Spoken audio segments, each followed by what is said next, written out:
Well, it's good to see everybody. Thanks for being here. I don't know how many months we're going to continue to be virtual, but it seems like every time we get to talk, they tack on another couple of months. So we might be doing this for the long haul. And I'm turning it over to your guides right away. I've had an incredibly busy day, so I don't really have my own agenda. But the first thing out of the gate that I am hearing is that since we are together virtually and more people are coming online even the day after and watching or participating through video, guides are going to start giving you some homework, which we will, check and grade when we come back. Well, we won't grade it, but we will check it by just having more thematic opportunities to be together, where you're given something to look at or something to experience and maybe change or alter your perceptions about it in one way or another. And then we'll come back together and share. The chat room is wonderful. It really helps for us to be able to communicate. And I know that a lot of us are starting to get back together with people and socialize, and we're staying connected in different ways. But part of the challenge is that with the separation that we are having, our sources of information might be less highly evolved than they used to be.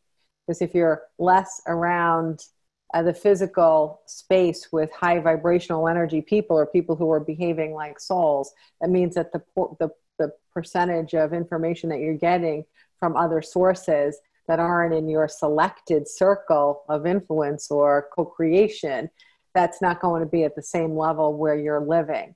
And it does have a way of kind of eroding your confidence in the process of the mysteries of the universe. And so by us even having homework assignments and coming together once a month or whatever classes we're doing here, we have a source where we can refill and we can replenish and we can tap in. And that's a large part of what we've been talking about, really, I think, probably since about 2015. And even before that, the guides had always communicated with us that when, it's not about me, but whenever I give an event, there's like a pre-screening that you have to have some level of soulfulness, some level of having dissolved the ego in order to even find me on the map, right? So think of it as like a pre-filtering system, so that, when you're in the space, at least you can count on some trust and faith with the people that you are talking with or chatting with, or who are posing questions and so on. And I did get a private message, so I would love to say thank you so much for that private message. And you know who you are, so way cool. Here's my private message back to you. There we go. All right. We look good? Yeah, there we go. Okay, cool. And throughout the night, just type in messages. I've been talking a lot for the last 3 days again, so I'm going to do my very best to kind of talk at a regular voice and trust the process here and not lose my voice again tonight. But use the chat room so I can see more questions as we go on. And even if it's topically, I'm doing a better and better job with answering questions on the fly that I can see in my peripheral now when something pops up about something I'm talking about right then. Okay? All right, cool. And we'll also take a break later. Just everyone go run around and hug your cat or grab a glass of water or whatever it is you do. And that'll give people even more time to type in some questions that they have for later. And for anyone who's on the call or watching the video later, thanks for those of you who came out on Saturday. We had our first in-person seminar. I do a lot of private enlightenment power groups, which are kind of small groups, and those have resumed in person. They all came back up in person in June. But Saturday was the first in-person seminar I had. And it was just so phenomenal to be back physically with people. And I just so much appreciate everybody that came. And, it was I spoke for 6 hours. I appreciate everyone that can sit and listen to me speak for 6 hours. So kudos to you too. As the content was coming forth, I think most of us realized that that would have been better suited for a 3-day seminar instead of a 6-hour seminar. But what I'm like really blown away is that every time I think I'm about to retire and the guides are going to shut me off because I've used up all the information that they have to give me, then all of a sudden they download like another gigabyte, and I'm like, oh God, that's like 3 years worth of material. What are you doing to me here? It just really is endless, and it bends and it changes, and it changes all the time. So what I would like to remind us is one of the themes that's been coming up over the last couple of weeks from guides and when we're doing sessions, and I don't think this applies to you guys online, but it's more about your place in the world as we're managing expectations or disappointments from other people with the whole experience going on, is that we fundamentally have accepted at this point in our human journey and our human experience that we are co-creating our reality. For some reason, the experience with Corona kind of took everybody off some kind of hook, where now a lot of people are acting as if life only happens at them again, and they're not participants in their own journey. So fundamentally, part of the possibility here for what we're experiencing is for more and more people to get into the seat of power and to realize that instead of watching and listening and managing other people's reactions and the information that's coming out to us, it's kind of fun to get in there and put our energy into things as well. And I'm going to equate it to an experience that a lot of you are aware of, but it's really so relevant today that it's definitely worth mentioning. Back in the first day I came out and said I'm going to be giving these seminars, it was in 2007. And at the time, and I think today too, there were very few words to describe spirituality and intuition. We still have a really inadequate English language for those kinds of words. I think some other languages do a better job with spiritual language and communicating spiritual ideas, but we are really, really limited, which tells you how analytical and linear we tend to be in the United States. We tend to really gravitate toward what we consider to be proven or science or academic, just by not having the language of spiritual wisdom, universal truth, the real reason that we're here, with the other stuff just being a part of how we travel through the bigger stuff. So in the time here, the word that I used when I first started communicating with guides for people, having them come through me, not just the channeling books, but speaking, I had to use the word psychic. And I hated the word. I had so much resistance about it because me being such a horrible doubter and having to go through so much to prove my own experiences and figure them out, then to have this magnificent new understanding of life and the journey of the soul and our eternal journey and all of this, and have it be all boiled down to that my ability to do this, I'm called a psychic. It was very displeasing. It was just a very uncomfortable word, but I really didn't have any other language. At the time, the term life coach was starting to become already way overused. So there was really, I couldn't even figure out how, I still don't really know what to call myself. Anyway, so when I started in 2007, there were really not people out there doing what I'm doing. And I didn't really look around the earth to see people that were doing what I'm doing. All I know is I went from corporate to this thing, and it was a weird leap. So going from corporate to this thing, there was no frame of reference for earning a living at doing what it is that I'm doing, going around and speaking and channeling guides and you know, tapping into universal wisdom and tapping into the river of universal knowledge, there was no real frame of reference. Later on, I found, Esther Hicks and the Abraham persona and material. So I found that there was actually someone that was doing this. But for me, I didn't really know what else, how to project myself.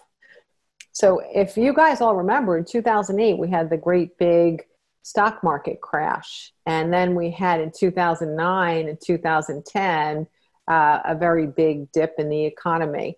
And I had at the time, in just right out of the box in 2007, I had a lot of clients that had made their fortunes through Wall Street. And so what I watched was this unbelievable wave of, people sinking and losing everything and losing their jobs, and, their portfolios and their pensions collapsed overnight. So it would seem as though this thing that I kind of made up that I do, speaker, psychic, coach, blah, whatever this thing is, that I would be completely coming from people's discretionary spending, and that I would be the first thing that would be cut from people's budgets, whether they were bringing me into a company or they were working with me personally, or even if they were, spending some money to come to a seminar on a Saturday. And yet the thing is, from the moment that it happened and the economy was collapsing to some level, I never had lost my trust in the fact that my relationship with abundance had been kind of restored. And I'm going to say restored because we have an abundant relationship at the moment of birth. It's just people on earth that stripped that away from us. So my relationship had been restored. So when I watched these major dips around me, and I understood that the probability for someone doing this thing that we couldn't even define to succeed in their second year of business, it was improbable. It was completely improbable. And yet in 2008, 9, 10, and so on, my client base increased. It never decreased. It never followed the economic falls. So it was almost really the opposite. And the reason I'm mentioning this is because of the lack of it being what any of us would expect. We have to boot this up again in our lives. We have to once again say, I am the creator of my reality, regardless of any experiences that I'm supposing are happening around me. And it doesn't even matter if it's affecting 7 billion people, because I can be the 7 billionth and one. That's one of the primary objectives of taking a human experience is in physical manifestation, to understand that we call it physical manifestation because we know we are manifesting our physical experiences. So in parallel to how I didn't have a dip in business after the economy had a partial collapse in 2007, 8, 9, 10, I mean 8, 9, and 10, this is our opportunity to not go into the downward slides that pretty much a good percentage of the globe is going through right now. I know that in the last 10 years, every time there's been an episode of war, an episode of different groups of people who are being marginalized or mistreated or abused, or every time there's an incident of, a major incident with school shooting or public shooting or anything like that. The last 10 years, we're remembering to do things like group meditation, to share a combined minute on a Sunday evening, to come together with, posts in social media or this, that, or the other thing, because we're doing it not just to show support and it makes us feel good at the end of the day. We're doing it because we're motivated also by the fact that we understand vibrational energy does matter and it does affect reality.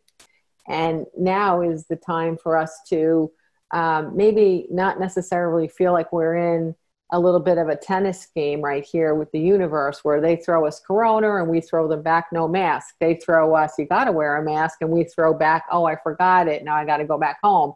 We're going back and forth and playing another round of tennis with the universe, trying to sort stuff out. But it's good to be mindful of the fact that it's okay to step back and take on more of an eternal perspective now.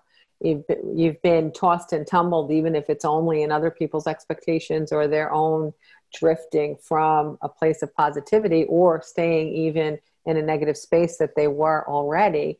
You've experienced that with them, and maybe you've even experienced it for yourself. But on this day, whatever day we decide that this day is as good as any. Is today the 14th? I don't know. Well, you can't see that anyway. I think it's the 14th. It's the 13th. On 7/13, on this day is the day that we can stand back into our own power.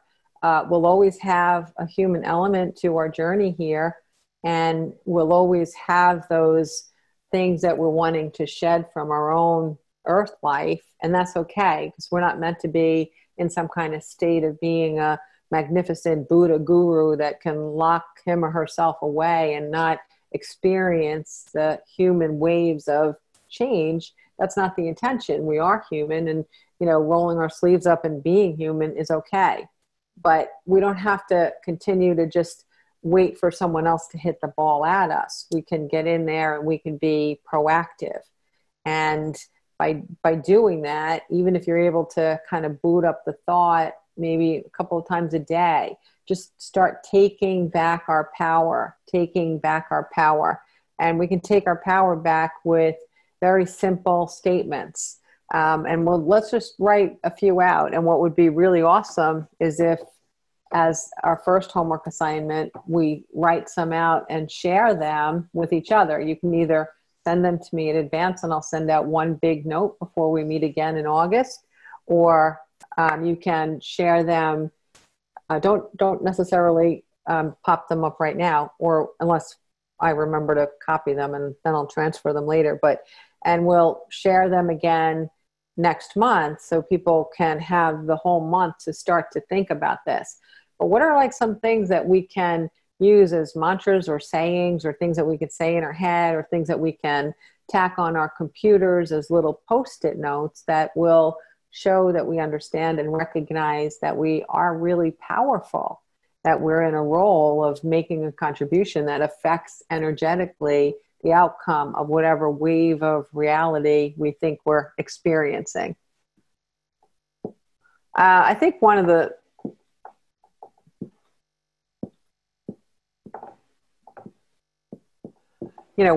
primary ones is I am healthy.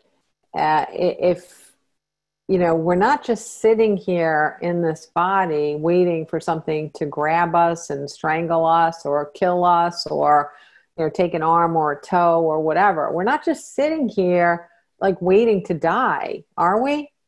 We're not. So don't act as if we are sitting here waiting to die, but with how much attention is going to self-protection. We are actually stopping life. We have stopped living with the protection of ourselves and of others to keep everyone alive. But what will keep us alive more than anything is our optimism, our joy, our belief in our own health, our belief in the possibility of others booting up their own health, their own immune systems.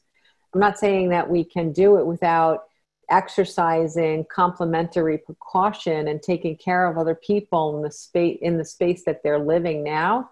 It's not about walking over everyone. It's not about leaving our sneaker tread marks on somebody's back because we don't agree with the fact that they're not booting up I am healthy and that they're expecting us to keep them healthy and alive. That's not what it means. What it does mean is that if you are starting to turn around an expectation that simple things can cause you to be sick or potentially die, and you live as if you are invincible and invulnerable because you truly feel a sense of connection with your cells that acts as such a protector. When you start to act like that, that begins to become contagious. It's not about preaching. It's not about telling other people how they should live. We can see that the expectations of how we react it's dividing us just as much as politics has been dividing the country. And we don't want to contribute to the division by saying, I'm in this camp and this is the camp that's correct. And, you know, you're in this camp and this is the camp that's incorrect. That's not what this is about. This is more about if you act and behave in accordance with a belief of being a healthy person with a good immune system, one that cherishes the relationship between the mind and the body and the spirit. When you model that and demonstrate it without needing to be preachy about it or not needing to advise others about it, it starts to become something that's possible for other people. And as your guide said, because I certainly didn't say it, but as your guide said, as we're having less experiences of being connected with each other in the physical, the percentage of information that we're getting from perhaps non-soulful sources, just because there's such a bombardment of nonstop information right now, means that it's getting a little bit tougher to reinforce your own feeling of feeling like you are healthy and that you are invulnerable and that you are safe, okay? And that you have an expectation of well-being after this week or this day or a party or whatever it is you're doing or attending or flight. And so that's it. It's just giving yourself the reminder that you do know you have power in the equation. The corollary here, the other side of this, is that we also have to recognize that we have to honor what our fear space is as well. If we plow over our own fear space and ignore it, what we're doing is we're not coming to a place where we're boosting our immune system. We're actually kind of hiding it in a pocket where it's going to come out when you least expect it. So we don't want to encase a fear. Let's say fear looks like that, because man, this is pretty much what it looks like in a cell.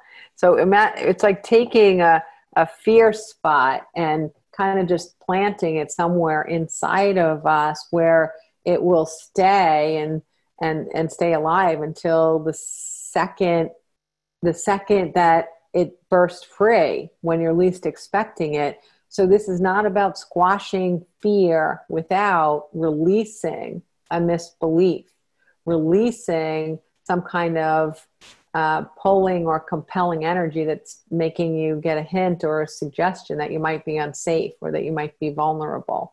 When you know that you're in a space where you feel more comfortable with your own body and its protective mechanisms, when you're in that spot, you will know, and you'll know that you haven't put a pocket of fear in your body to come out and bite you later. What you actually did is you have turned that fear space in a cell into a bright light instead, and that is welcome and loved inside your body, and you want it in there and you want it to flourish. Okay, so what we're doing here is we're just getting gently back to the reminders of how powerful we really are.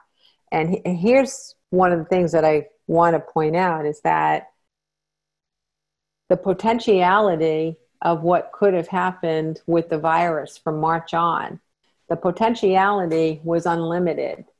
So I know a lot of people turn to me with the what's going to happen next, what's going to happen next. And oftentimes I've been able to give some really interestingly accurate information about how things would play out with other experiences over the last 10 years. With this one, what I recognized is you can't put 7 billion people into the same equation and make any accurate prediction of what will come next, because we are birthing what will happen next inside the second of every one of those 7 billion people's expectations and thoughts. So when our information is heavily saturated with pessimism and gloom, we are not necessarily analytically or reasonably understanding that news makes a lot of money. And the more you are watching one particular version of any news source, the more money they make. And those who would come out and say that things are looking pretty good for September, or things are looking great for October. And if they're standing behind it and other people are catching that buzz and they're starting to say it, we could turn things around. But the first person that actually thinks it and feels it and believes it and promotes it, they're not going to use the media to do it because it's not going to make them money, right? So how can you get the person who's going to make something go viral? It's funny that I should say that during this whole virus that we're talking about, but how can you make something go viral if the outcome for allowing that first train of energy to get out there into the universe isn't going to do the thing that it is that they want to do, which is to make money? More people are motivated by money than they are by good health. But they are, right? More people are motivated by money than they are by good health. Not only their own good health, but the good health of the nation, of the world, of people in general.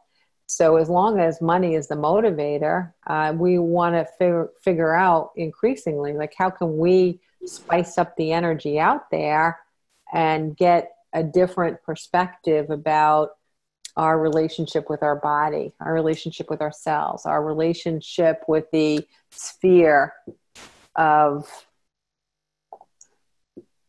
the mind and the body and the spirit, or the soul, whatever you want to think of it as.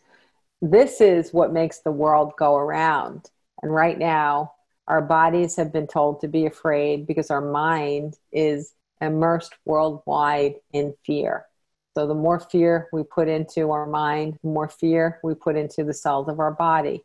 So at this moment in history, we will continue to perpetuate a need for social distancing and shutting down because we haven't yet ignited within enough people the power that we have to fundamentally turn this around.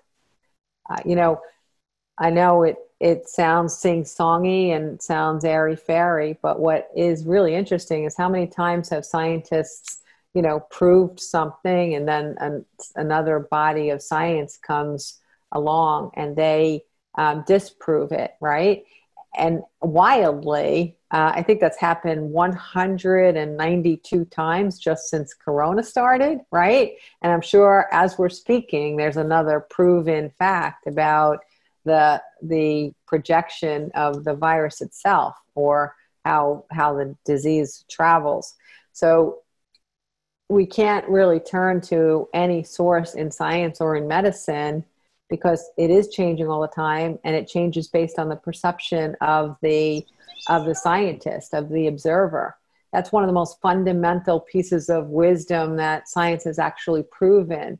Scientists are quite aware that the intentions of the scientist and the power of the thought energy in observing the results of any experiments and weaving in the intentions or the outcome of preference within an experiment, that it completely can change the outcome.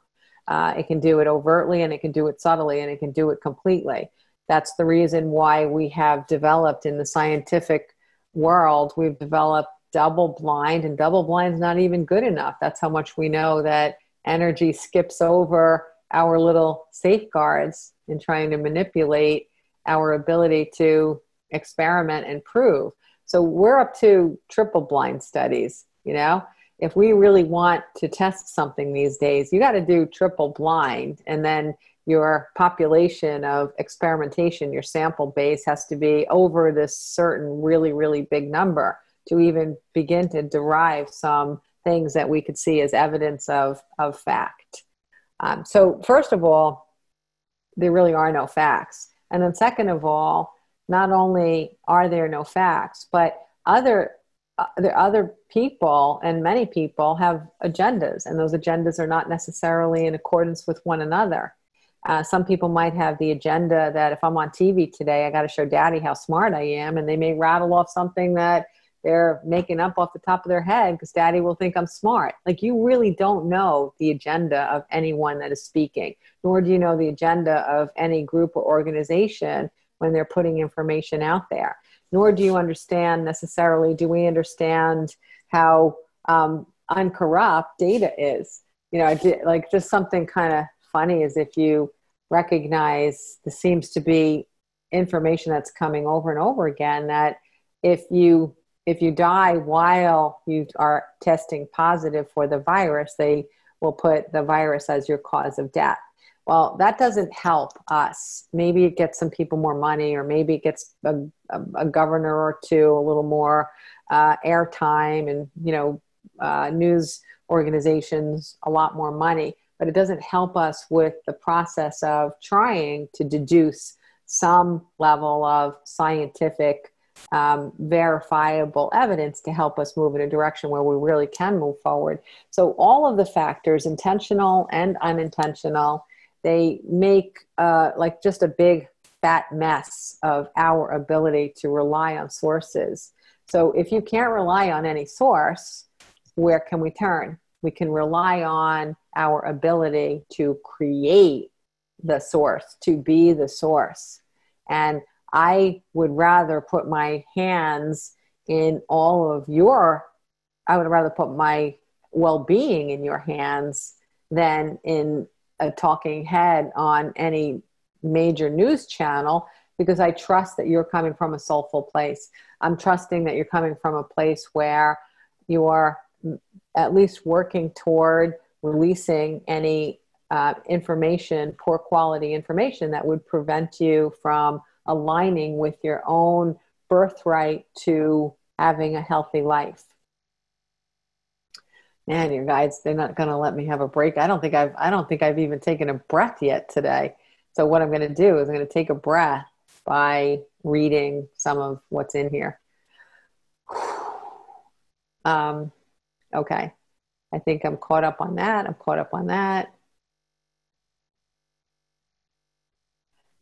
What are some of the things that we can say in our head or post it as a mantra? All right, we'll continue to work on those. That's a little, I don't mean to minimize you, Helen, but we all are going to die. That's the bottom line. No one's getting out of this alive, right? The belief we want to change is it going to be at the hands of this, the hands of that, or is it going to be my own choice when and where and how? And I'm not talking about ending our own life. I'm talking about giving ourselves permission to return home because we really feel like we have kind of completed our pathway here. My expectation is that's how I'll return home.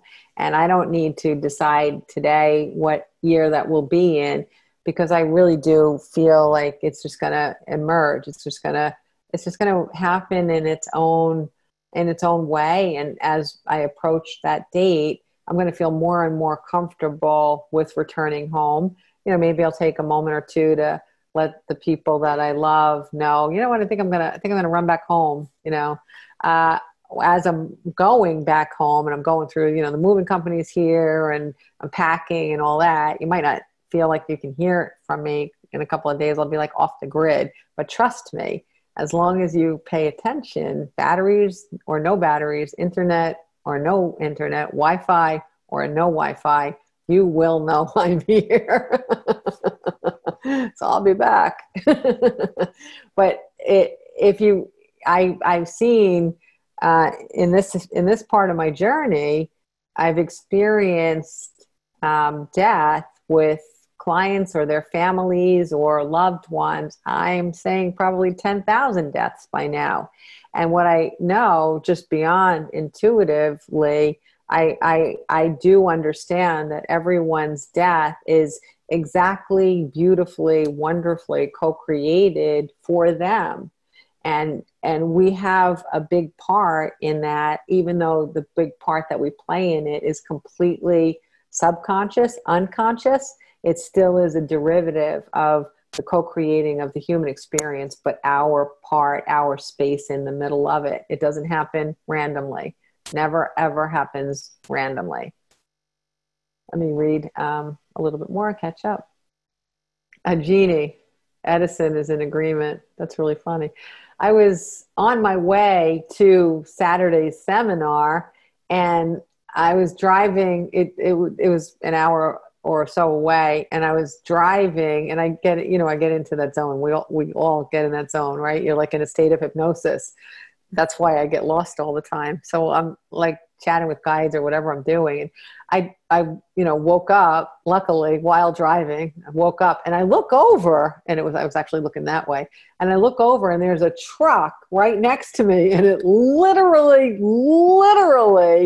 said Edison going across the side of the truck. I'm like, are you kidding me? Plus I'm out in like no man land. I'm like, that's weird and wonderful. Okay. People who were on the 3-session call know what I'm talking about, right? About diving into the answers. Okay. So we'll keep going here. Release the misbeliefs. Oh, that's interesting, Susan. I used to work for a market research firm. They can make the stats look the way they want. That's really, really interesting. Very interesting. Very interesting. I saw, I really actually do like science. I'm not going to say that anything that I think is proven today is permanent or real forever, because only love is real, right? This is all an illusion. I do really like science. I still am I get excited by science. And one of the most interesting videos I saw, and it was a while ago, so I don't know how you would find it, but it's probably pretty easy to find. But what they did was they took news reports about big studies that were done, and then they actually took you away from the news reporter. Now every news reporter in the country was reporting it. This just in, looking at a pen cap for more than 6 minutes causes paralysis in the left finger, right? This just in, whatever the things they are that they're making up. And then what the science video did was it actually went to the report. It went to the study, and it would show what the study had either shown or indicated, and all of the methodology behind the study. And they'll show you how whatever the news reporters reported was completely untrue, that they had actually taken a scientific study and extricated the thing that would suit them in the moment that turned out to be completely untrue without the basis of the rest of the experiments.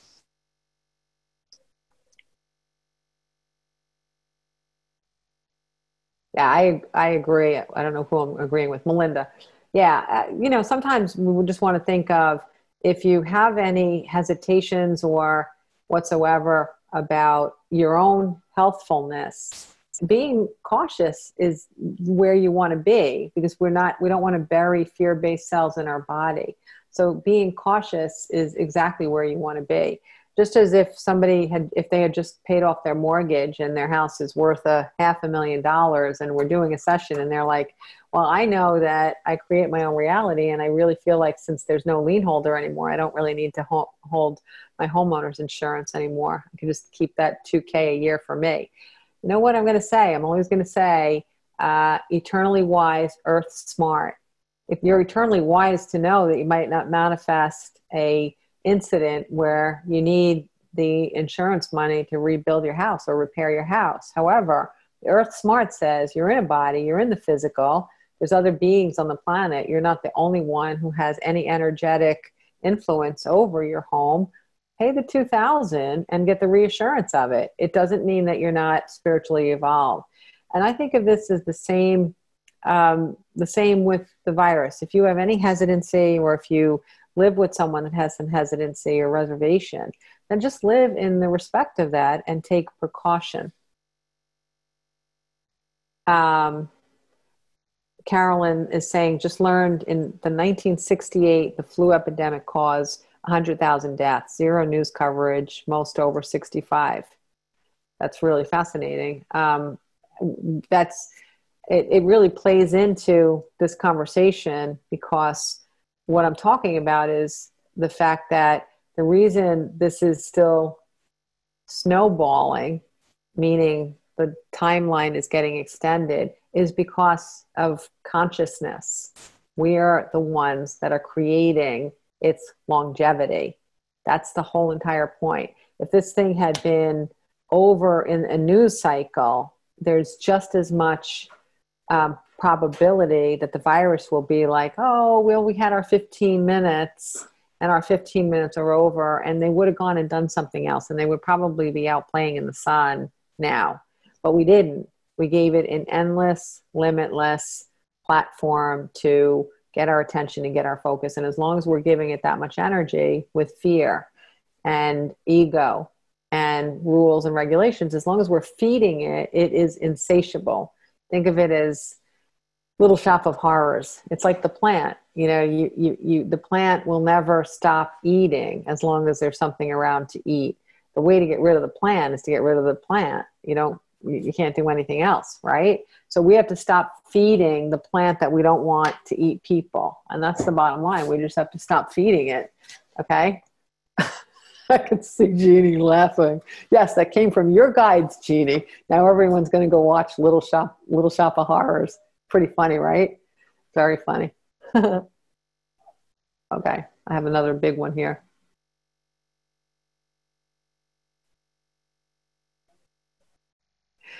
Jeannie, I could have told you that if anyone's reading if it wasn't private. Okay, it's not private. Yeah, she's saying how she's kind of looking at, should I fly, should I not fly, to come back and do some work here, mandated work for 10 days. And you're like, I realize I'm just using this as an excuse so I can blow off coming back because you want to enjoy Colorado. The second you started talking about it, if I had like gone offline with you, I would be like, so, hey, you have a written excuse from Mr. Corona himself. You know, he's the bigwig right now. And he just said, I give you permission to do your job for virtually from Colorado. And here's my signature. And it's like, well, why not? Why not? Ooh, yeah, go for it. Absolutely, 100%. Sometimes when you are handed a nice cold glass of lemonade on a hot summer day, drink it. Oh, that was good. Thank you for giving me that pause. All right. I don't think I've missed anything. If I did, just someone type in there, you missed my most important question of the day. And without that, we can't really get anything from this. Just type that right in there and I'll go back and I'll look for yours. So let's go back here and we'll write out another mantra.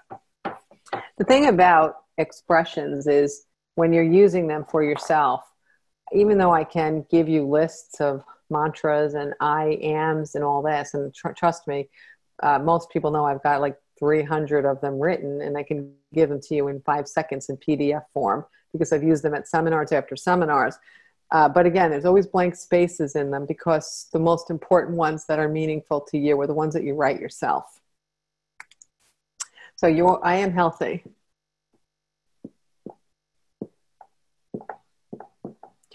This is one that really worked for me growing up. And what I found in hindsight, looking back, is I am strong was something I actually said in my own head, not realizing that I needed to be strong to be raised in my family. But what was odd was I used I am strong for like silly little tiny things outside of my home.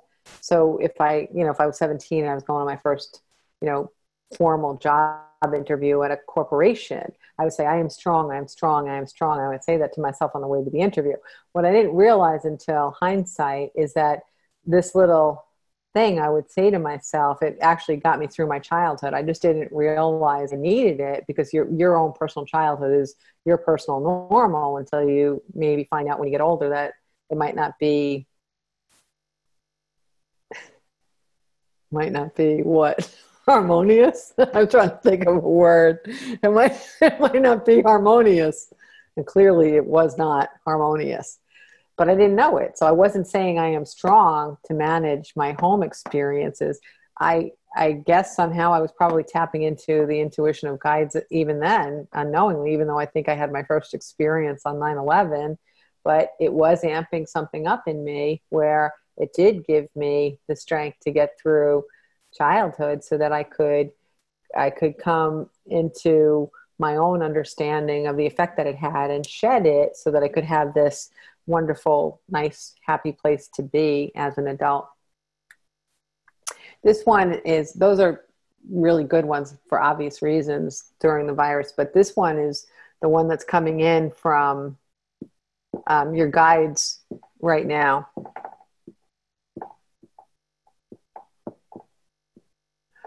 I am purposeful. And the reason your guides are giving you this as one of the beginning ones is because even though we might be doing a little bit more sitting back, or we might have a little more career confusion than we've had in the past, you know you're going to beautifully stay on the top of this wave because you know that you have a purpose and you have a strong purpose.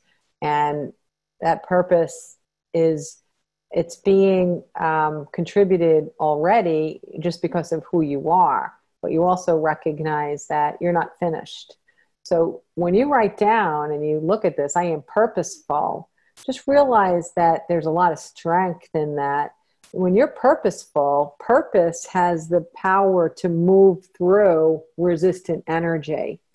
So you're no longer passive if you're seeing yourself as full of purpose. You simply are now an action verb instead of being a passive verb. So really think about that. And even if you're not necessarily linking into the way your guides are describing, I am purposeful, find your own way to write, I am full of purpose, because it does have the strength to be the thing that plows through resistance. Okay? All right, another one would be,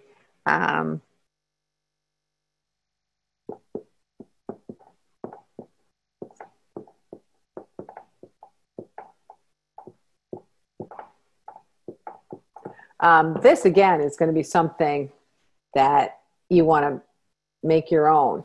But what it really is saying is my intentions create.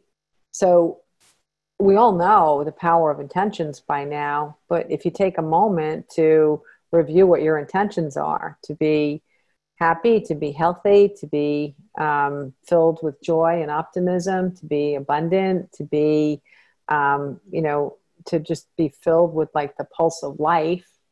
If you know your intentions and you review them, then the key here is that, again, we're turning an inaction into an action. Your intentions create. And when you just remember that your intentions create, it helps you to more purposefully put thought into what your intentions are. So with this one, feel free to jot down, even if you're doing it every day, just jot down 2 or 3 intentions every day. Shake them up, put the same ones down. But remember that those intentions that you write, they create. And the more you're putting your intentions out there to create the world in which you want to live, the more your intentions are going to cut through people who have egoic agendas that are incongruent with your ability to freely and liberally create the life of joy that you want to manifest. Okay? I'm sometimes just so glad that this is being recorded because the wording of that was pretty good, and I would like to hear it again.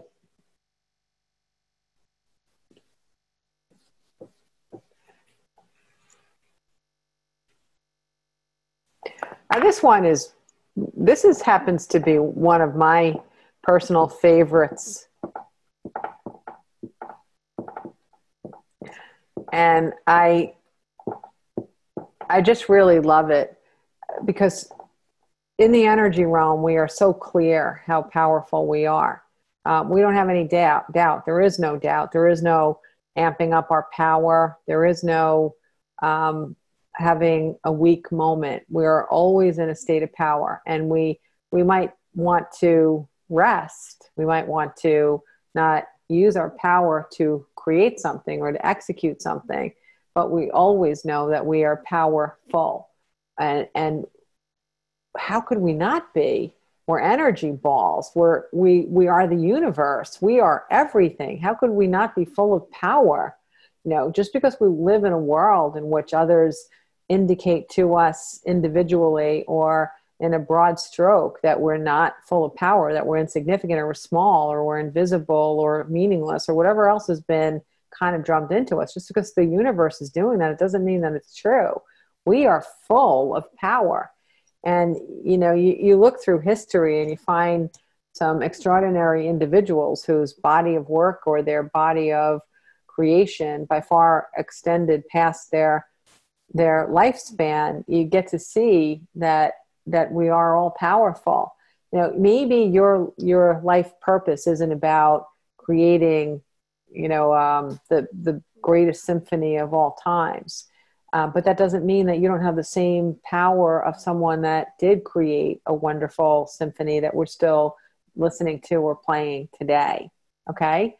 It's not the bigness of what you do that indicates how powerful you are. It's what you choose to do with it that indicates how powerful you are. And letting someone else dial it down is not going to help you to express who you are as a soul or why you came here to physical form to begin with. So don't let anyone dial down your power. Right now, if you think that there actually is a Mr. Corona, and it's good to kind of have a common enemy, I think, right? So if we think that there's a Mr. Corona is trying to dial down your belief in your own power. And let's tell Mr. Corona what he can do, okay? Let's tell him that we are powerful. One of the beautiful things, I know that there were already beautiful outcomes coming from this virus, and there are a lot. And feel free to share those with me through email. And next month I'll send them out to you with the same email about the other homework too. But one of the most beautiful outcomes that I love is if we put enough confusion out there into the waters of humanity, then something that is on the top of it and reaching everyone in the middle of all that confusion, it's going to have far more impact than if there's not some kind of unifying theme on the globe. Then when that thing comes, it's just going to be able to hit a few people who happen to be paying attention. So this pathway of the journey of Black Lives Matters, because it came and it's riding the wave of the confusion of Corona, where so many things have been pushed down and flattened out, right? It got to have its own wave. And one of the things that it's really doing is, we might be going to some extreme in some areas or another, but what it's doing is it's really fundamentally shifting perceptions. And I'm very grateful for the opportunity to have that shift in perceptions. Again, pendulums swing in really weird ways. If there's one thing I have learned from having met and spent time with Gloria Steinem, is that I recognize that it's important to swing a pendulum to an extreme, because if where you would like to be, the place of balance, is here, and we are here, then in order to get here, you oftentimes have to go to another extreme of imbalance in order to have the pendulum swing and then come back to a place of harmony in the middle, okay? So yes, there's so many things that are swinging the pendulums right now, but it's worthy, because you're going to, every time you take a swing, you're going to capture some more people who were unreachable in the past, right? So if you live here, and this is where people who accept this disharmony live, and then all of a sudden you swing, all of a sudden you're going to be able to grab some more.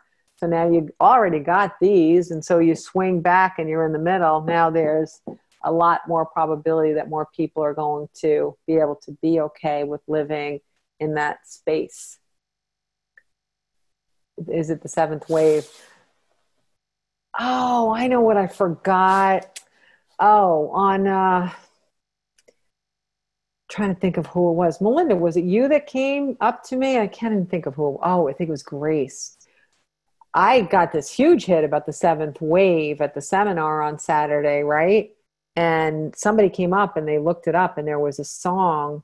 It was Grace. I'm going to have to remind me, Grace and song. I have to show you this, but there in the 1970s, I think, In the 1970s, there was this apparently well-known song, so I have to ask her for the song.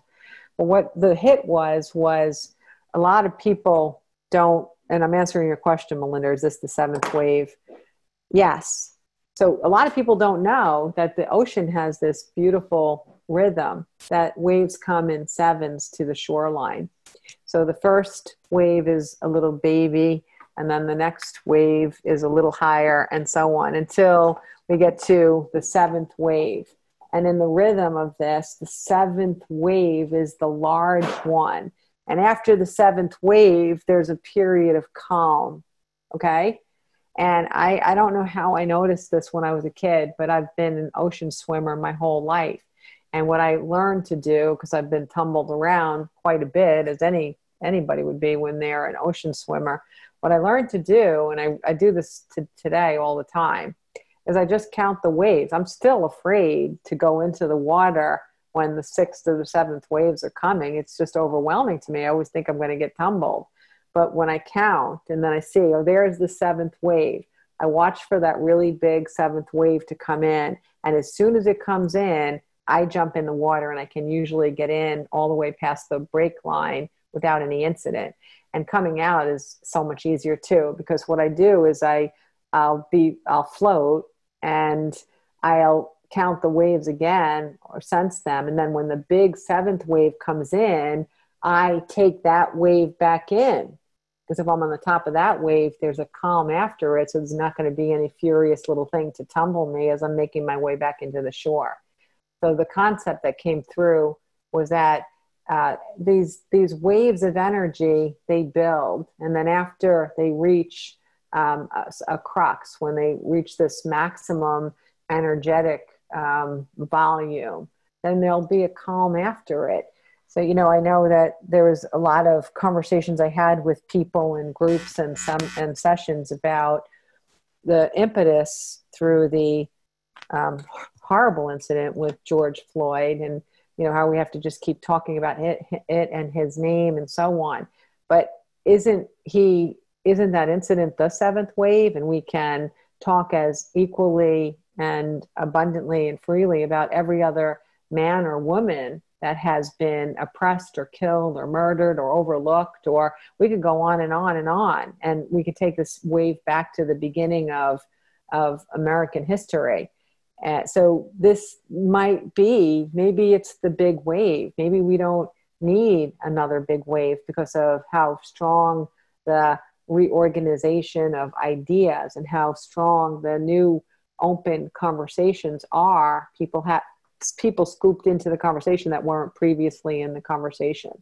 And so, yes, I think that would be wonderful if that was the seventh wave. And the point is that it came in because everybody wasn't busy living their lives, where it's just so filled with so much stuff and so many tasks and all this other stuff. It came in while we were kind of flattened, right, as a whole. So here it could be more visible, therefore it could reach more people. And a lot of people got a break from watching Corona news, and who knows, that could be a little bit more interesting, which made the timing perfect. I'm not talking about watching the video. That's certainly not more interesting than watching news. I'm talking about watching the protests, watching the conversations, watching conversation about privilege and what that means. That's what I'm talking about. So all of a sudden there's something interesting to dialogue other than, do you need a mask? Do you need a glove? Do you need this? Do you need that? When are people going to sit next to me on the plane? So that provided perhaps a more open and available platform for that big wave to come through, which I'm glad. I mean, it did happen. And so I'm glad that it's having the result that it's having. And I'll do everything I can to continue to perpetuate that movement. I did everything I could before the incident to perpetuate that movement, and I'll continue to do that. But anyway, I didn't know the seventh wave was a thing until someone at the seminar on Saturday went and found this really cool song. The lyrics were like really pronounced. It was incredible. So I am purposeful. Um,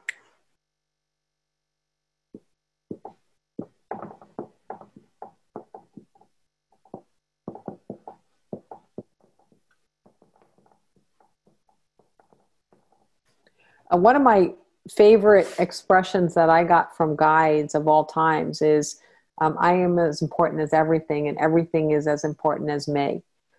And it really summarizes the truth of this earthly experience, that I am as important as everything, and everything is as important as me. And Monica is as important as everything, and Jeannie is, and Helen is, and Diana is, and Debbie is, and so on. We are all as important as everything. We're as important as each other. We're as important as the planet. We're as important as history. We're as important as the future. Everything is important. And when you stand up and you realize that you are incredibly significant in this, then it helps you to step into that power. So instead of being one who observes or watches or even complains about things that you see around you, instead of being that person, you can use your own significance to be of more value in influencing others in a positive way. Jeannie just typed in by Sting. That's exactly what it was. What was it? I think it was like the 70s, right? Like 75 or something. Love is the seventh. Oh my God, love is the seventh. I knew it hit me then. Love is the seventh wave by Sting. Wow. Yeah.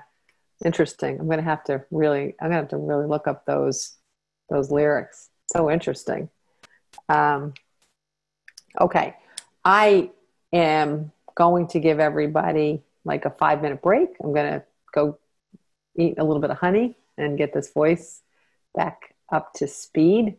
And I'll meet back with you in about 5 minutes or so. Okay? Feel free to type mantras in or questions while we're gone for 5 minutes.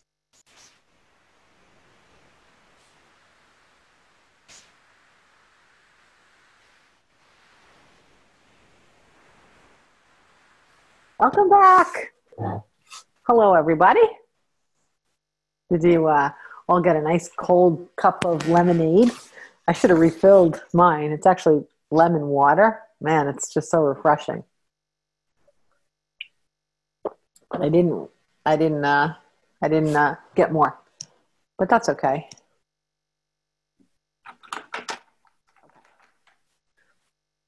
All right. Before I get to, I'll write down some more in a moment, but let me answer some of the questions that came in before we started today.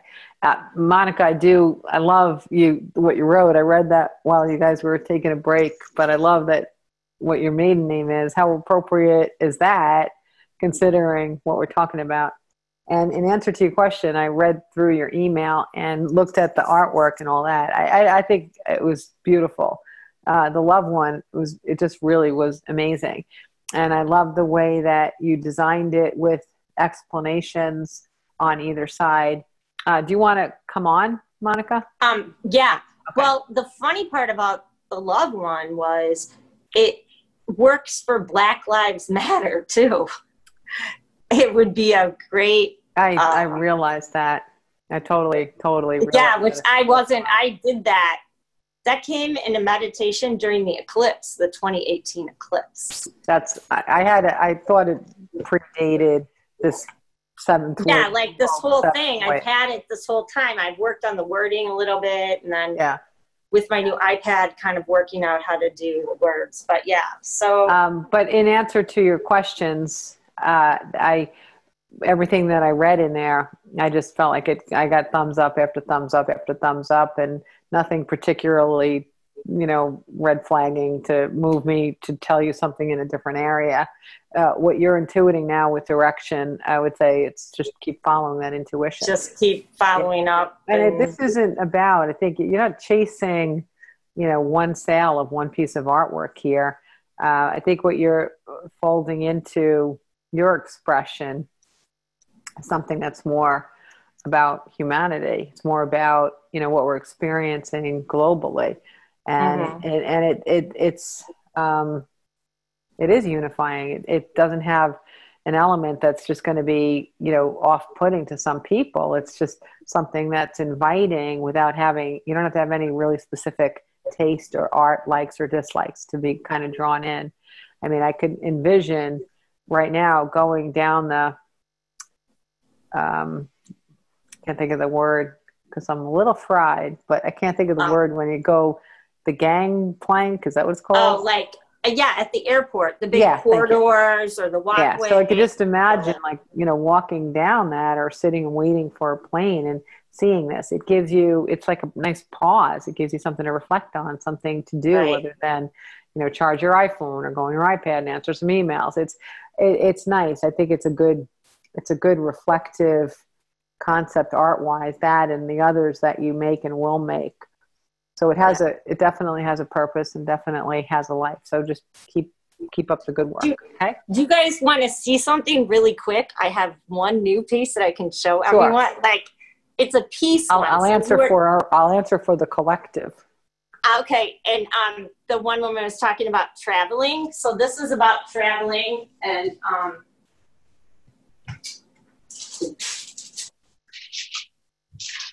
I don't know if you guys will be able to see this. So I connect color, pattern, and spiritual principles. So this is my piece one, and it's a little suitcase.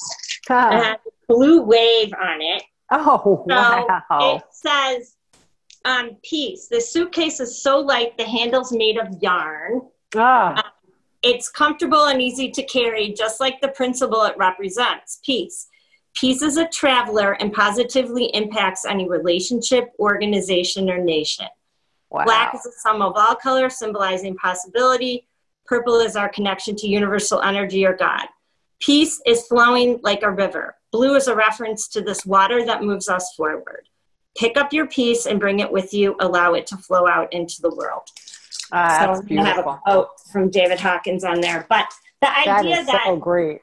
Especially for airports, you can share your peaceful nature attitude and make it a way better experience for everyone, especially as people are so nervous traveling these days. I would certainly I'd much rather view that than a local bank, their advertising that I'm bombarded with, it would give a nice respite for people who are just sitting and maybe they don't know that they could use a pause, but it will help to give them a pause. Excellent. Okay, great. So thanks guys for welcome. Whatever. Yeah, you got some compliments there. Thanks for sharing. Very cool. Awesome. Good. And all this. I did get a private message and she knows who it's from, but I can't believe that Ayn Rand came up as the same. That's absolutely amazing. If you don't want any more evidence in moving forward with it, then, if you wanted evidence, and I should look at your face. Hold on. You have all the evidence you need to move forward. Let's see if I can find your face. I can't. Oh, there you are. Okay. Just obviously, just move forward. That's tremendous evidence. And not only that, but the fact that her as an INTJ coming to you is even more validation. I love that. I absolutely love that. Good. Okay. Let's see what else we have. Okay, good. All right, another question. I don't know where I put my questions, so I'll try to remember what else there was, but I think I could do a good job. All right. Somebody was asking me basically about the journey of returning home. And I find it actually pretty interesting. So the way I describe what I do with my consciousness is I basically have a near-death experience, except instead of snapping back into human form, I just go all the way home and I don't need trauma to get me there. So I get to experience what it's like to be a soul without a body. And when I'm in that state of consciousness, I only see Karen as a memory. Okay. And so I get to understand what the experience is along the return home. Now, one of the things that I think lends a lot of confusion for people is that when anybody is writing, run up, it's getting late. When anybody is writing a book about their near-death experience and wanting to enlighten us, and they're sharing their stories, the challenge is a lot of them have unifying themes that are duplicative from story after story after story, whether it was a 5-year-old in California or a 100-year-old in China. And that's very validating and exciting, the similarities. But one of the challenges is that on the pathway home, if you're having a near death, and this is your, this is home, right? And you've returned home, right? We give a little chimney and there's a fireplace and all that. So if this is home and, you're having a near-death experience and you're traveling home, each time we hear the story of someone on this journey, we don't know how far along the path they went home. So each story is going to truncate at a different moment than perhaps having visited all the way home. So there's going to be a degree of misunderstandings, or there's going to be a degree of the projection of their human perceptions in their story and how they related to the near death. I know we have more than one person online right now that has had life-changing near-death experiences. And when I have communicated with them, I can definitely witness that one of the reasons why they are in this incredible state of evolution in their human experience today is simply because they did get to have that evolutionary moment where they touched who we really are. They touched who they are. They touched the meaning of life. And when you have that kind of moment, you never ever revert back to being a pure ego. You just can't. They're not. They don't reconcile. So anyway, my understanding of it with my consciousness is that I go here and I have some pie and I don't have any calories from eating the pie, and I just kind of like really hang out.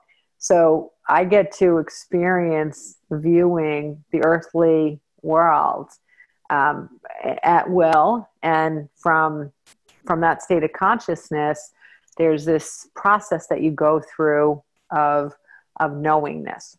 So here's the journey. When we begin to return home, and I prefer returning home instead of saying dying, because we misunderstand the word die. Die is actually a birth. It's the birth of this representation of your soul in human form, and it's return to the fullness of your whole consciousness. So your death day is actually a birth day. It's not really a death day. It's a birth day. So I use to return home. That's the phraseology I've used since the beginning of me doing this.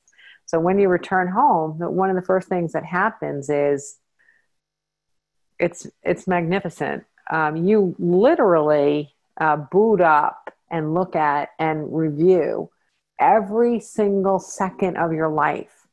And it's hard to understand, and it sounds scary, and it sounds like you did a lot of stuff that you're not proud of. So who really wants to look at it again? You didn't like it the first time you looked at it, right?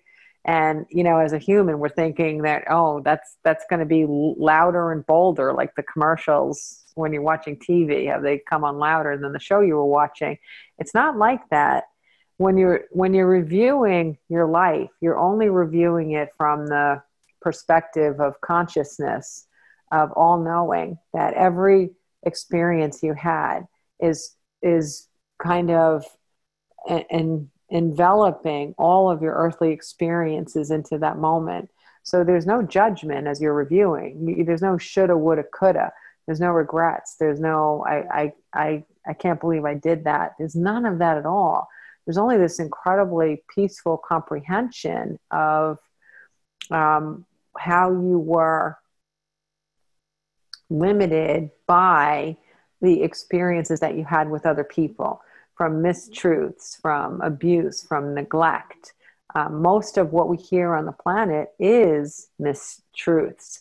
So how could you not have been separated from your soulful wisdom to some degree, even if you were born in an incredibly harmonious family of origin, you're still going to have, billions of bits of misunderstanding about the soul and eternal journey, just simply because of the fact that most things out there are untrue, and you're subjected to it.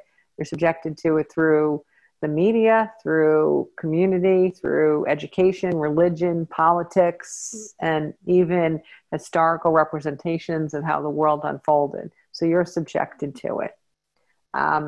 And as you're looking at this, you have clarity as to the primary purpose of our existence in the physical manifestation, which is where were you able to grow in your ability to give and receive love? And where did you assist and guide others in their ability to give and receive love? All those specifics of what canvas we're painting all this on. Was I a horse trainer? Was I an astrophysicist? Did I raise donkeys? Whatever you did along the path is simply the backdrop for the growth and the experience of your soul.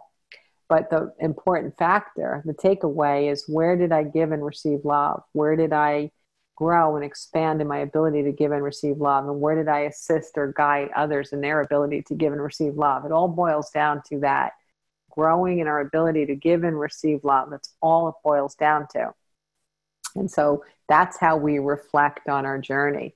We do not feel any regret whatsoever, only comprehension.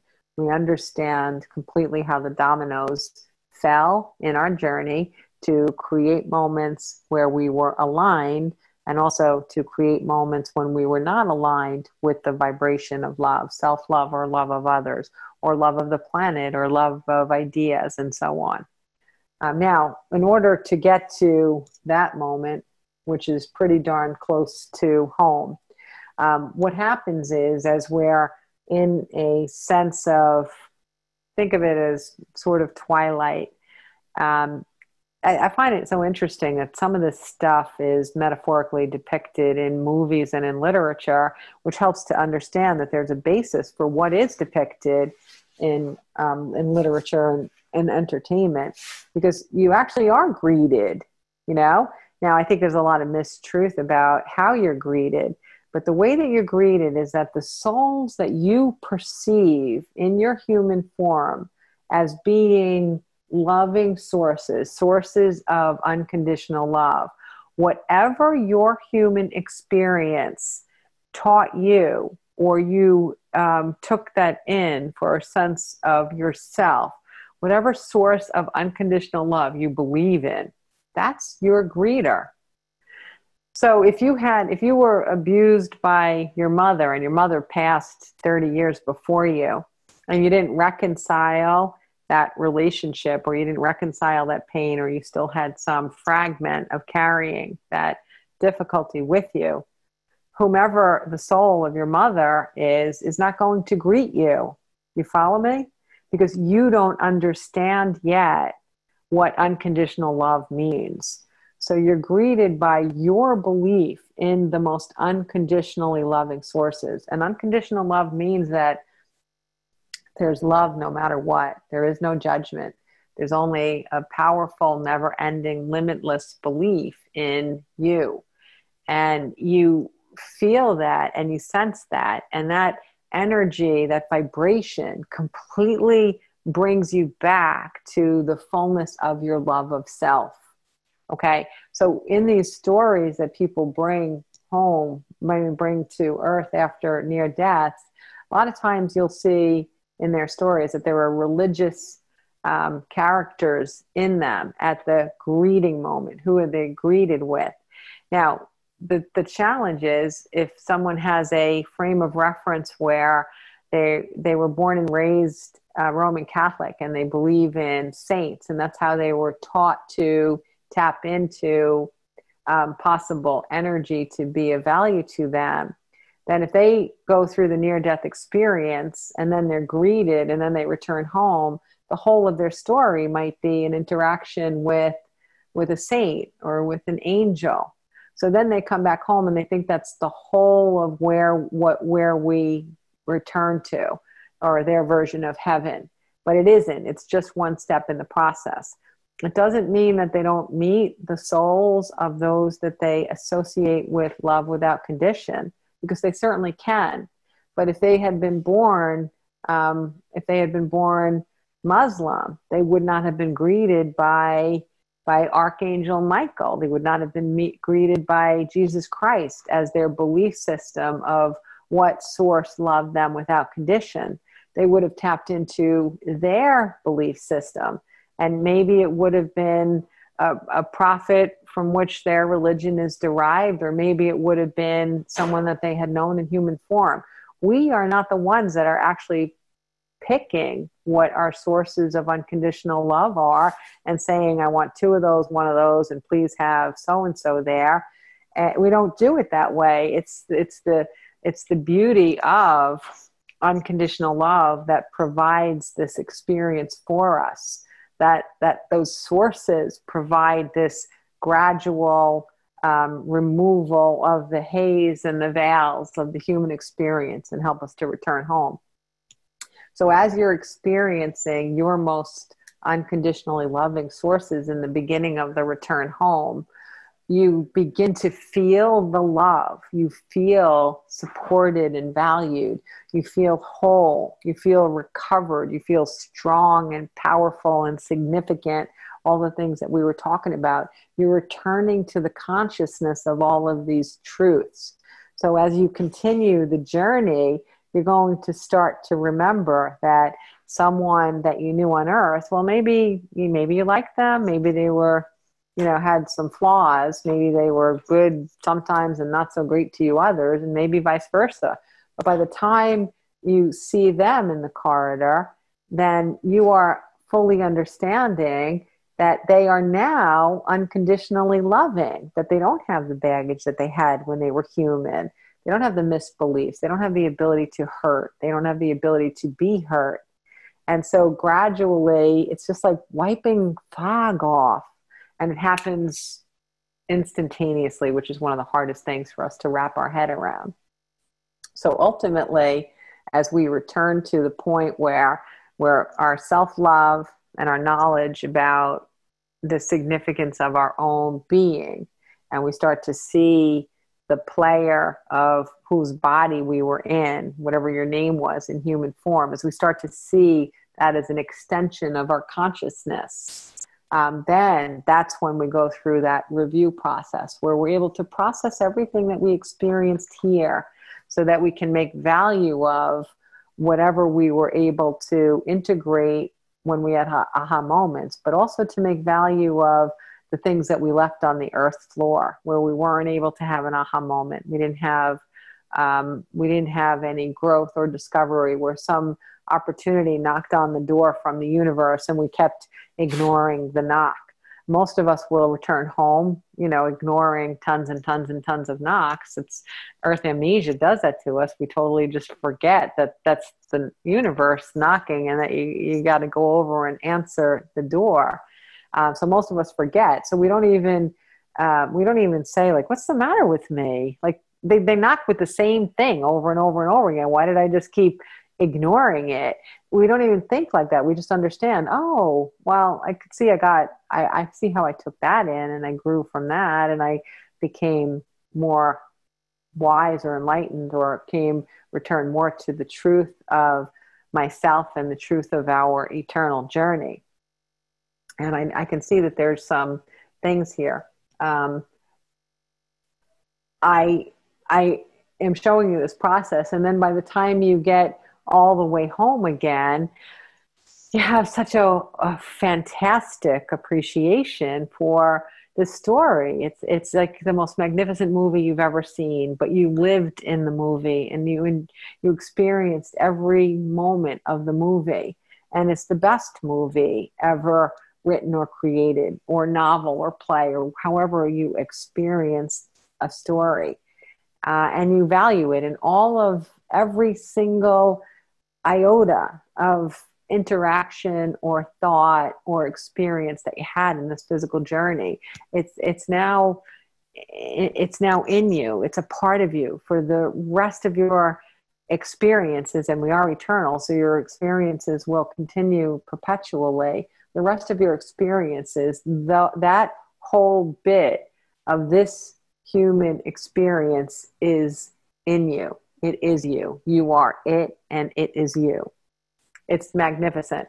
I don't recommend anyone go home prematurely, which is why I work as diligently as I do in what I do, because going home prematurely, what does prematurely mean? Well, kind of helping it along. Don't do that, because you are magnificent. And even if you don't know it today, maybe you'll know it tomorrow. But there's such an incredible amount of purpose enfolded into your being, the miracle of your cells, your experiences, your perspective, your hair, your fingers, your thoughts, your wisdom, your whatever. It is a miracle. It's never going to come again, ever. Do we have another lifetime? Yeah, but come on, you're starting from square one. You don't even freaking know the alphabet next time around, right? So why go, God, you want to learn the alphabet like that again to try to get somewhere near where you are now? No, it was hard back then, wasn't it? So just understand that it really does all matter. And it's so worth it. It's just so worth it. The whole experience is so worth it. And our version of it just becomes so much more beautiful and magnificent when we do return home, because with that clarity comes beauty and love. Okay. I know that there's something here.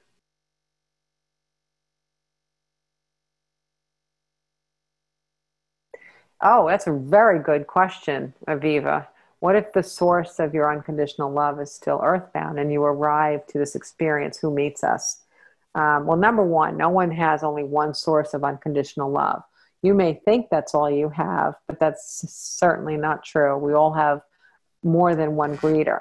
But the other thing, Aviva, is that we are just fragments of ourselves. So your full consciousness is in the energy realm right now, and you might be greeting someone as they return home as we speak.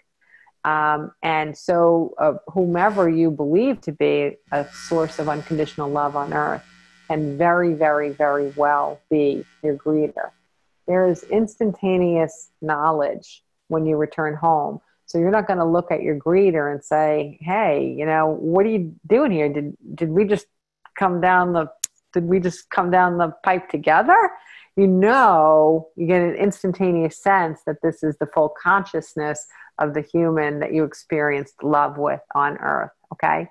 So what you're really doing is you're reconnecting with your own full consciousness, and you're eliminating the illusion of separateness from your own full being. I know I'm describing it in a linear way, and I'm talking about a corridor, and I'm talking about movement, but it's difficult to express what the changes in consciousness are like unless I personify it, meaning taking our human frame of reference and projecting it into the return home. I don't necessarily think I can do an adequate job to describe it without talking about movement and space and it being a line or a corridor. But that metaphorically helps us to recognize what the state of arrival and return to full consciousness is like and what it feels like.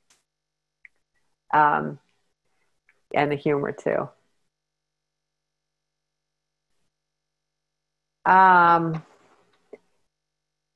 I think when I'm answering another question, I should say it out loud. Is it more a feeling, a sensation than a picture or a story?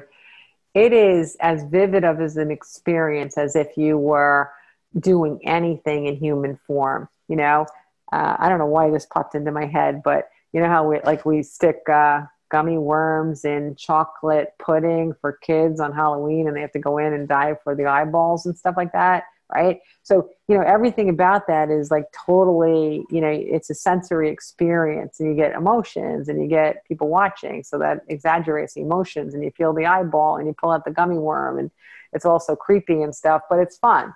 But the whole point is it's very, very consuming. You're in this incredible sensory experience. Everything about the return home is sensory. You don't know the difference between physical manifestation and being a soul without a body. Physical manifestation is the physical projection of consciousness. Therefore, we are projecting what we experience in the non-physical, even though we don't have the physical reality to experience. We're still experiencing it energetically. It's a very difficult concept to explain. But when I'm in the energy realm, I fully understand it. And it's magnificent. Derek, I love it. You know what, Derek, if I can just give you a message from your guides, I'm just going to kind of give you a message from your guides, Derek. I'll just write it out for you. Isn't it cool that I can look this way and erase? It's a talent. Not a lot of people can do that. Oops. Including me. Okay, Derek, here's your message.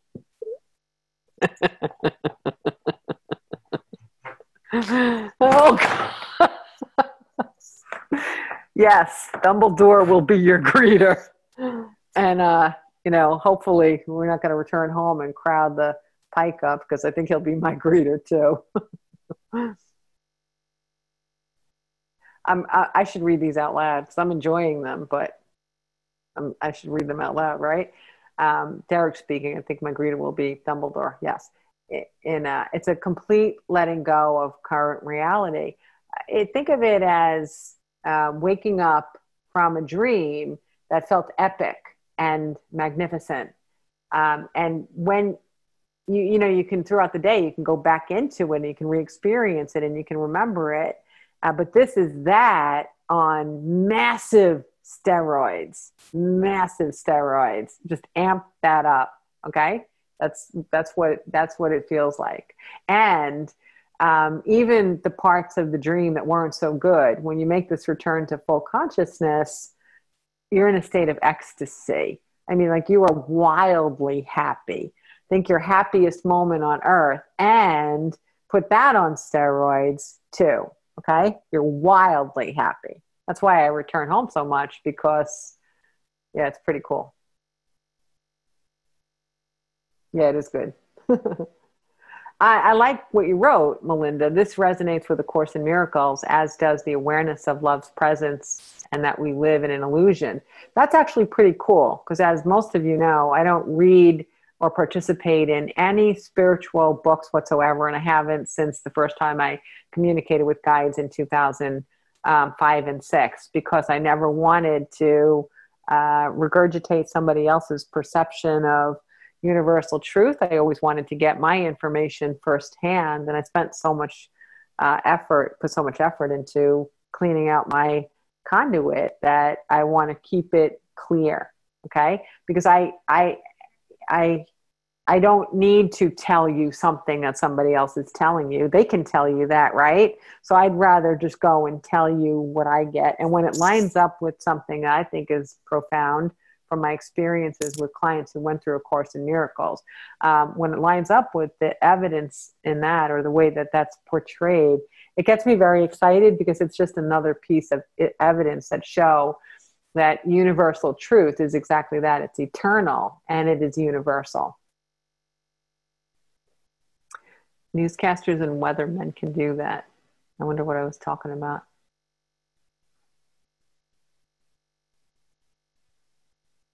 All right. I am not in meditation when I go home, because I hate meditating. And that is a gift to all of you, as many of you have heard me say, because I do honestly believe that the two easiest ways to return to the consciousness of full soulfulness are through meditation and yoga, or a combination of them. I find them to be reliable. I find them to be dependable. They're really easy to pack, so they can go with you wherever you go. So for that reason, if either one of them or both of them are something that you can utilize to shift your consciousness back to your original state of being, I highly recommend it. But since I can't practice yoga and I don't like to meditate, those were not my two pathways. What it is, it's about finding, clearing the, that's good. Aviva, I got you. Now I understand. I lost my sequence there. But now I lost my sequence again. Oh boy. Okay. What was I talking? Oh, okay. Yeah. So the whole idea is that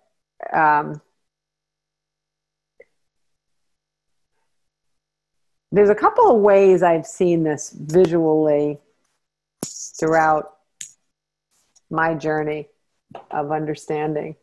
And I find them both equally helpful. So whichever metaphor might work for you. Okay. Number one, don't make fun of my brain. This one or this one. But you know, like we have like two halves of like the brain, right? That's a half. And oh, this one has a heart in it. My other half of my brain, that must be the right brain. So we have two halves of our brains, okay? And I don't know how to figure out left and right for how you see it, so I'm not going to do that. Maybe I can figure it out. No, I can't. It's too confusing. I don't know left from right. Okay, so I don't know it. So I'm going to say that this is the left and this is the right, just for illustration purposes, right? So the left brain is earthly mission control center. It's the thing that helps us to navigate being in physical form. Being in physical form is like, wow, you know, time and space and movement and getting from one place to another. There's a lot to navigate here. So you need an entire half of a brain system just to allow yourself to be in a body. And it's pretty magnificent that it can do all this. Then there's the other side of the brain. And that part, it stores all of your unconscious memories. It stores the essence of your being. It's your link to returned memories to tap into the present experience of full consciousness and so on. It's your link toward all the things that I think we really value, which is peace, love, intuition, joy, ecstasy, all the things that we're aiming to achieve on a more regular basis. This is how we access them, is through the right brain. So what happens is through meditation or yoga or anything that we're using to quiet our mind, we're not actually quieting the mind. What we're doing is we're subduing the nonsense of the left brain, stored memories. All of our negative experiences get stored in data centers in the left brain. So what we're doing, and task orienting, task being linear, being living in the ego of self-identification, all of this is the left brain. So when we're doing something, walking in nature or listening to music that speaks to us or playing or doing something fun, we're subduing the left brain. And when we subdue the left brain and we can be in that place of silence or peace for a moment, we can start to amp up and ignite the quiet parts of our brain, which have been subdued because the human experience doesn't invite and suggest that play and happiness and joy and abundance are normal or expected. Okay, since we don't suggest that, we move away from having those corridors open, those channels open. So when we're doing this, we're just exercising the reignition of the parts of our brain that have full recall of full consciousness. Okay. So what it is, it's a matter of trial and error creativity is huge. Creativity. Anything about creativity. It doesn't have to be visual arts. People get overwhelmed if they think, oh, I'm not an artist. Any creativity whatsoever. Talking with your hands, that's creative if I'm using it in a way to show things or illustrate something. Everything is creative. If you're doing something, you're beginning something, or you're expressing differently without necessarily duplicating someone else's way of doing it. So all of these are where we truly live and where we truly want to return to, which is why when you start to allow happiness and joy in your life and you believe you have the right to abundance and good health, the reason that you can continue to live in there is because you've reignited the truth. So that's one method of metaphorically understanding it. And the other method is, I think it's equally cool, and it's maybe a little less to think about. But the other one is, it's just looking at a fiber optic cable. So if you think at, everybody knows like the fiber optics, how they transmit light through them. And that's our communication tool when we're using fiber optics, and it's super fast because obviously information travels at the rate of the speed of light, which is really quick, right? So if you think of it as a fiber optic cable, when we're born, at the second of birth, we've got, trillions of these lit, and little by little, human journey, other people's misinformation or abuse or neglect, it just turns the light down in some of those cables and some of those fibers, So what the journey of enlightenment is in human form is that we're just getting in those each individual fibers. We're just kind of like getting rid of other people's crud in them. And so enlightenment really is the pathway of getting rid of crud and getting back to having the light travel freely back and forth. So enlightenment is getting all lit up, right? It makes so much sense. And if you actually think about the metaphor of the umbilical cord, you can almost see how metaphorically our fiber optic cable does return us back home to full source. All right? I like that way of looking at it as well. I like that enfolded into this metaphor is the idea of light and lighting up and igniting. And I think it's a really cool metaphor for the human experience. I don't know my left or my right. I really just don't. So I try not to pretend that I do know it. So that's the journey home. When I journey with my consciousness, there's a bunch of things that I do. One is I can take a personal trip. So many of you have seen me read your past lives or get information about something you're asking about in this journey and so on. And you can see how the guides just bring me to the answer. And it comes again as a sensory experience for me, sometimes words, sometimes sounds, sometimes images, sometimes real experiences where I feel like I'm in the middle of a movie. I'm in the middle of your movie. And other times it just comes as a download, as an instantaneous knowingness. So I'll get a lot in the download at the same time. And then I'll turn to you and I have to open it. It's almost like opening a zip file. So in that zip file, there's a ton packed in there. And in an hour session, I'm not going to be able to tell you everything that's in there, which is a lot of times why I'll ask questions is simply to know where to look in the download, because I can look anywhere in it for an infinite amount of time. So interacting with me just helps to direct me to what you find the most interesting or relevant to you today. And I'm sure every single person on this call has seen me not be directed by you whatsoever and still go to the most relevant piece of data in your present life or past life or anything, or even before you were born, to be of value in guiding you past a misperception today, of course. So that's a lot of fun. I like to bounce around history and allow my consciousness to be in history. And when I'm in history, I go in a few different ways. One is I go as like a security camera, and that's a funny feeling. I actually am like a mounted camera in the corner of a room, and it's like, I'm looking at him, looking at her, looking over there. And it's a weird kind of feeling because I know that if like we actually went back in time and we went to that historic moment that I'm in, I think somebody who was intuitive in that room would probably I feel like the presence of somebody. You know how like we get that vibe sometimes? And I feel like I'm actually in that space in some level. My energy is there, even though they can't see me or hear me. and then so I'll go back that way. Sometimes I'll go back into my past life as the consciousness of who I was in that lifetime. And that's really interesting because I actually can't see me.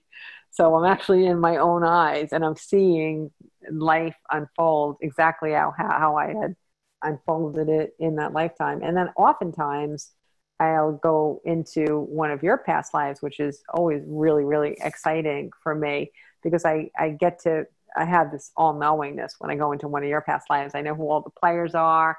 And the more I look around, the more I know where we are, and we can kind of determine where we are in history and so on, and to bring relevant information back for you. And then the other part of the consciousness of the travels of the consciousness, which I don't know of a lot of people that do this, and this one is just extraordinary, but it is when I get to the full home space. When I get to the full home space, I don't do that often. I don't know how to describe why I don't do it that often. It's because when you go there once, you have all of the valuable resources that you need to live a happier life here, right? So you don't have to keep going back, number one. But the other thing is that the state of ecstasy and omniscience that you experience there, it's not always easy to assimilate back into the human form when you're in that state of consciousness, okay? So as most of you who have known me for a long period of time, I'm sure that you notice that I'm less punctual, I'm less able to navigate spaces, and the farther away I am from my body, very, very simple things get harder and harder. So part of it is if I'm in that space too much, it's just going to be difficult to be human. And I like being human. I like having this experience and I want to have it fully. But on the times that I do return to that full state of consciousness, it's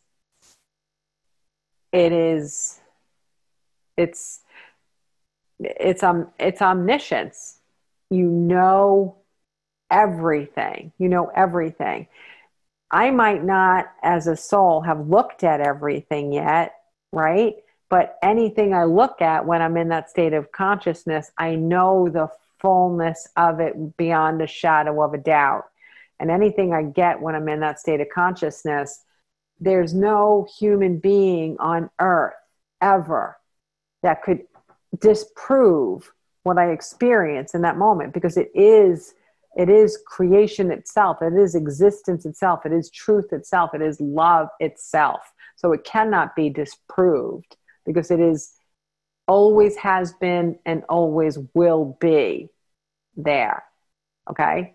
Which I kind of love.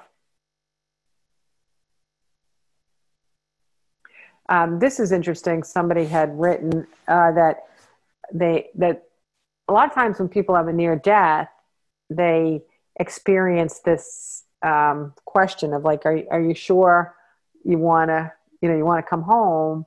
Maybe you want to think about if you still want to stay there. Maybe it's not your time, or maybe you have more you want to complete. And when people return home, they can tell you that story. And what happens is it's almost like you snap out of a state of hypnosis, and all of a sudden you remember you have an option that you can return to the human journey. And then you bring all of the magnificence of however far you traveled back with you.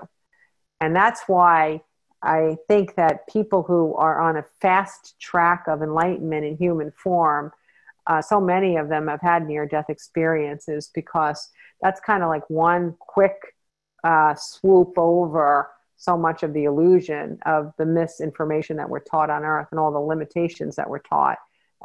So if you can scrape a lot of that off in one moment, it can really help you to say, well, I'm certainly not going to waste my time on that anymore. And you can come back with the full sense of revival of your soul's intention, even hold on to some of your own magnificence, optimism and freedom and love and limitlessness start to become really restored. I find that some people have had a near death, but they had no support when they returned back to this home. So they kept the story to themselves. So the magnificence of it faded, or they begin to tell themselves a story, that it was an illusion, or that it was a hallucination. That's the thing. And the reason that they think it's an hallucination is because we want to view themselves as not being what people might think as being crazy.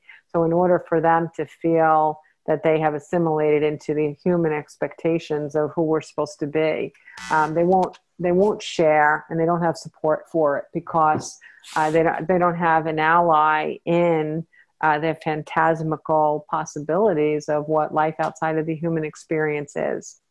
Anytime I've met someone that had an uncomfortable self-interpretation of the return home, after I speak with them, and being the first person in their whole life that can shed light on the experience that they had, then all of a sudden they can burst free. They can burst open. They have a way to have a frame of reference. They have validation. They feel, supported, and it's like another birth moment when they can hear that version of it.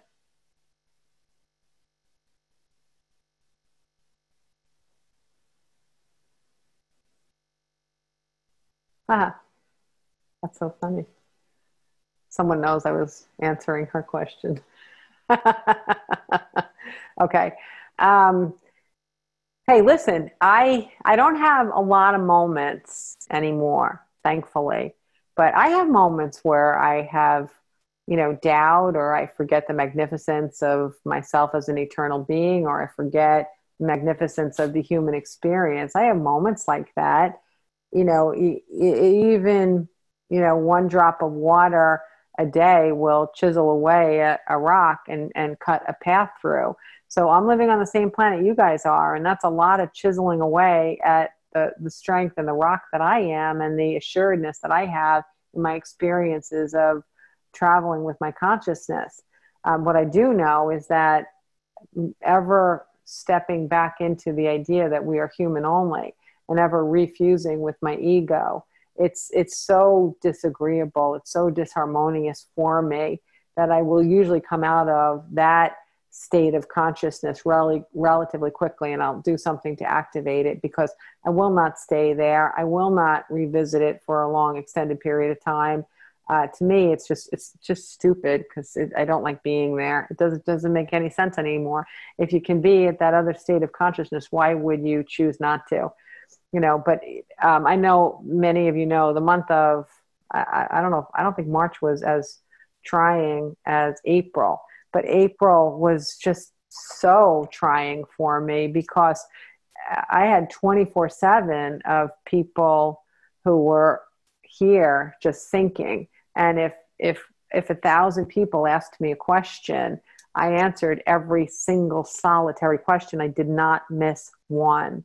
So I didn't have time to breathe. I didn't have time to sleep comfortably. I was in a support mode all the time. I didn't even increase the numbers of sessions I did. It was just simply trying to help people get over one bump, right? If I could just get them over that one bump, they would be okay, right? It's sort of like being in the ocean, and they think that they're just going to keep tumbling in a wave, and you're like, no, you're not, because here's grab onto this floaty thing I have, and then once they get the floaty thing, then you give them a piece of wood, and then you blow up a whole life raft, and then you pull them in. So you got to give them something first, so they can remember to come back to how far they've come.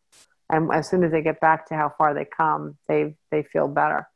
But like at the end of that month, after April, I don't remember exactly when it was, but I did nothing new for a little while. Meaning I didn't put a new session on the calendar. I did nothing new, and I just went and I played with my plants, like literally for days, because I had to remember that this is just an illusion, and I only have so much resource as one human being to be able to give into, pour into that.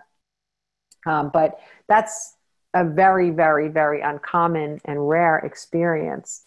And I knew that it was time to get back into what I remember, because I'm not going to be of value to people, even if it is only one question, if I'm depleted, how am I supposed to be able to be a conduit for you if I've got nothing left in the tank, right? I can't emphasize enough how important that whole mind, body, spirit part is. You gotta exercise. You gotta move your body. You gotta surround yourself with spiritual people and places and ideas. And if you poison yourself with a focus that's entirely negative and entirely false, it's going to have an effect on your body. It's going to have an effect on your ability to touch your own soul. So one of the reasons I emphasize things so much is because you have this capability of feeding your mind and your body and your soul the things that support your memory of who you really are as an eternal being. Okay? I know you all have the capability, and I know sometimes you don't feel like you do. Every time you don't feel like you do, it is just a cloud covering the sun. The sun has not disappeared, and you know it. You know the sun has not disappeared just because there's cloud cover. Don't you think it's an interesting irony or coincidence that during the first month of Corona, we had cloud cover and dreary weather? What do you think that was? You think just some random weather pattern? No, it was exactly that. It was that our light was hidden. The source of the pulse of us in physical manifestation was just hidden. None of us doubted that the sun existed, did we? None of us. And none of you ever doubt the existence of the vibration of love as our eternal source. We just don't doubt it, okay? You might analytically doubt it or question it, but when you're questioning it, all you're really doing is trying to vibrate in sources that can help you return to the confidence of knowing how this source is all of us, and we can return to that sense. I gave you 2 homework assignments, right? Okay, cool. One of them was to come up with more I am statements, and the second one was to I don't remember.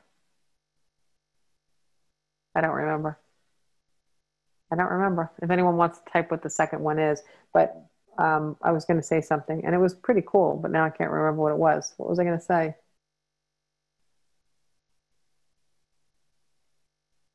Man, I don't remember. Oh, yes, share the positive outcomes. And the more you put your focus on sharing the positive outcomes, and we get to share them with each other, the more that builds. And the whole theme of today started out with the guides emphasizing to step back into our full power, because we can't pass the planet on to those who are steering it in a direction of ill health and disharmony, right? We got to step in and get back in that, command center with our vibration and our perception so that we can influence the way things unfold. Okay. I know. If I want to give you one other thing, I'm not enamored with my cell phone, and a lot of you know that. It is a tool for me. If I'm hanging a picture, I grab the level and I put it on the picture to see if it's straight or not.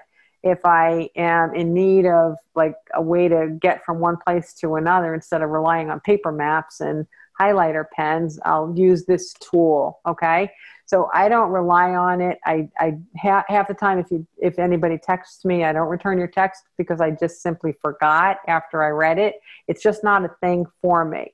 But what I recognize now, I know it frustrates people who love me, but what I recognize now is that one of the reasons I don't do it is because intuitively I have an understanding that the more energy I'm emptying my mind, the more opportunity I'm emptying my mind, even if it's for 5 seconds here or 2 minutes there, the more I am able to stay connected to the infinite wisdom of my soul.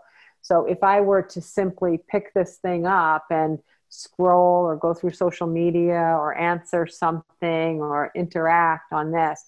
If I were to do that, just if I were to do it for like 2 minutes an hour, and suppose I'm awake for, why do I have to make this so hard on myself? If I'm awake for 18 hours and that's 2 minutes, that's 36 minutes a day, right? So let's make math easy for me. That's 7 hours a week that I didn't empty the empty the stuff in my left brain. That's 7 hours a week, right? So I know intuitively now, this is creating a lot of anxiety for us. And I'm not talking about the pressure of social media or the pressure of the news coming through media sources. This is creating anxiety because we have that much less time to daydream. Okay? And that's something to consider. I would rather spend an extra 7 hours a week daydreaming. So I know when I get really, really busy, if I'm driving from one experience or event to another, it's alluring, it's provocative to hear some kind of a bing coming from my phone, right? But I do my very best to ignore it because I think that sitting at a traffic light and just experiencing what's going on there in that moment is healthier for me in the long run than answering one more text or finding out one more reason why a bing distracted me or caught my attention. And what was really interesting is I've been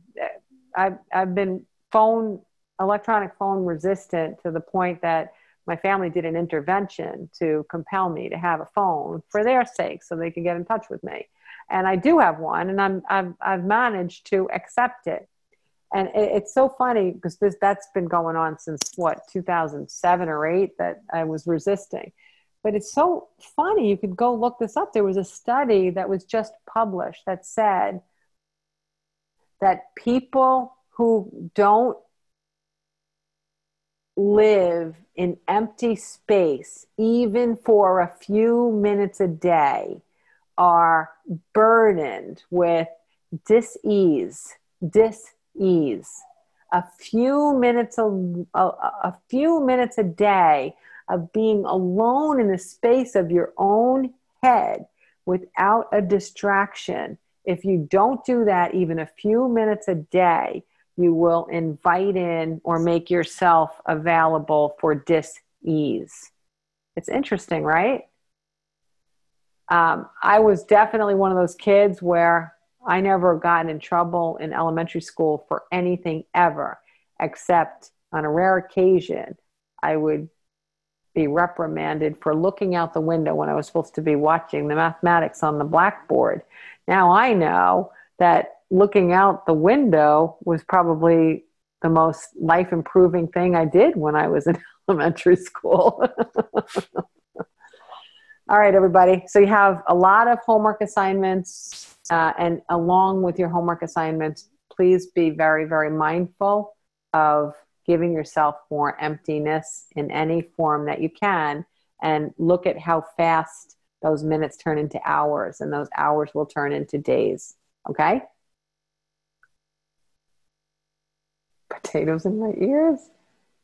Oh, that's so funny. Helen, they said, let's just move her on. I absolutely adore all of you. Thanks for being here. We are in this together. So let's use our positive, powerful energy to be in this together. Let's be the influencers instead of the influence.